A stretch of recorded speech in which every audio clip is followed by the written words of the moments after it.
Inshallah, we'll now go to the mic on the left-hand side for the brothers. Go ahead with your question, brother. Hello. Assalamu alaikum. My name is Rajesh and I'm from IT profession. My question is, why a religion for a peace? Why a religion? Yeah, why do we need a religion?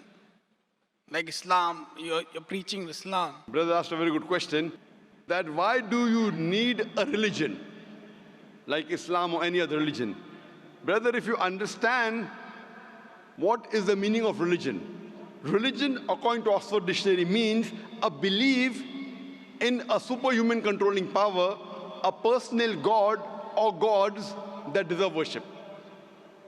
In Islam, the Arabic word used is deen. Deen in Islam means a way of life.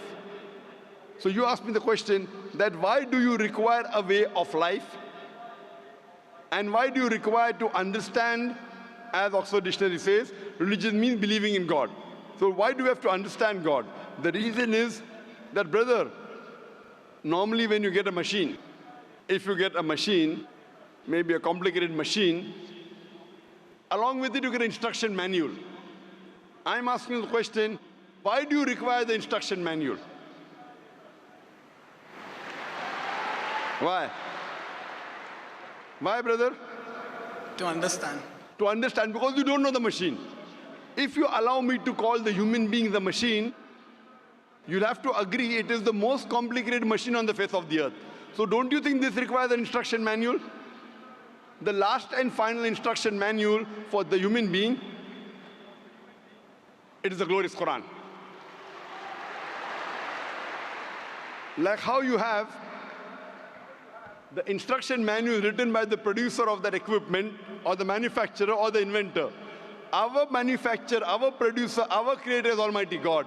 So He knows what is best for the human being. So based on this, Almighty God has given the rules and regulations. For example, when you buy a DVD player, it tells you if you want to play the DVD, insert the DVD, press the play button. If you want to fast forward, press the FF button. If you want to skip, press the skip button. If you want to stop, press the stop button. Don't drop it from a height, it will get damaged. Don't immerse it in water, it will get spoiled. There's the instruction manual. Similarly, Allah subhanahu wa ta'ala in the last and final instruction manual, the glorious Quran, has written the do's and don'ts for the human being. And Almighty God has only sent one religion. Allah says clearly in the Quran in Surah Al-Imran chapter 3 verse number 19, Inna dina indallahi al-Islam. The only religion acceptable in the sight of Almighty God is Islam. But by the passage of time, whenever Almighty God sent an instruction manual, the manual in passage of time, it changed.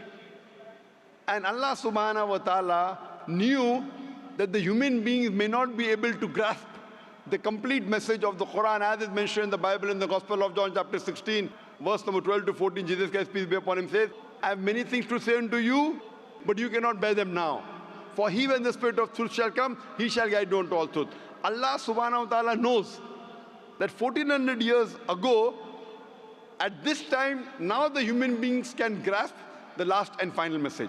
So Islam came in its complete form 1400 years ago, and the last and final revelation is the Quran. All the previous revelations, the basic message was the same: believing in one God, worshipping the true God, who does not have any image, doesn't have any idol, you have to prostrate. The basic message was the same. But because there were changes in the scriptures, Almighty God revealed the last and final revelation, the Quran. And Allah says in the Quran in Surah Hijr chapter 15 verse number 9, that I have revealed the Quran and I will guard from corruption.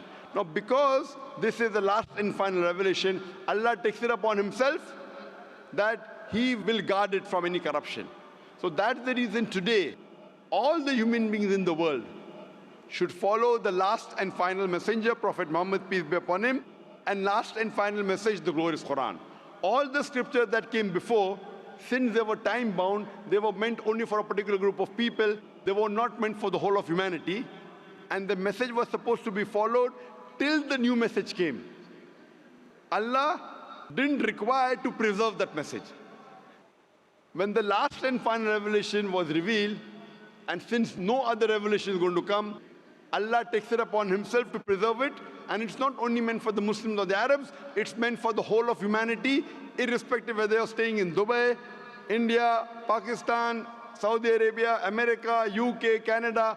All the human beings in the world should follow the last and final revelation and the last and final messenger, Prophet Muhammad, peace be upon him.